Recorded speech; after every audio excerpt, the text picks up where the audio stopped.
Amortisation, depreciation का नाम आपने सुना, डेप्रिसिएशन की वीडियो आपने देखी,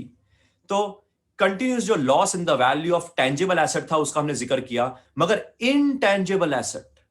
यानी कि जैसे गुडविल है, पेटेंट है, कॉपीराइट है, ट्रेडमार्क है, या फिक्टिशियस एसेट जैसे कि प्रीलिमिनरी एक्सपेंसेस हैं, यानी कि कोई ऐसा मोटा खर्चा किया और वो खर्चा इस साल या एक साल के रिलेटेड नहीं था, अक्रूअल कॉन्सेप्ट के मुताबिक कई सालों के रिलेटेड वो खर्चा था, मगर उससे कोई इकोनॉमिक बेनिफिट्स नहीं आएगा, तो फिक्टिशियस एसेट बन गया।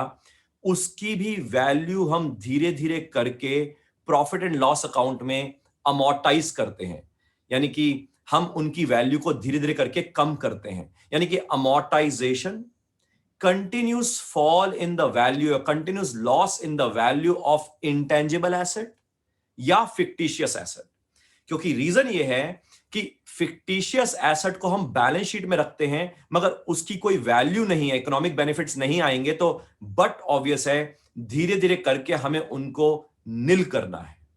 तो धीरे धीरे करके निल करने का मतलब है हर साल उसमें से थोड़ा पोर्शन खर्चे के तौर पे प्रॉफिट एंड लॉस अकाउंट में दिखाना पड़ेगा, तो उसको हम अमोर्टाइजेशन ऑफ फिक्टिशियस एसेट्स बोलते हैं।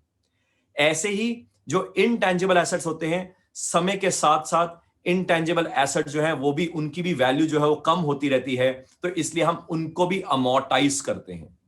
यानी कि नेचर वही है, जैसे हम डेप्रिसिएशन करते थे यहां पे हम अमोर्टाइजेशन करते हैं।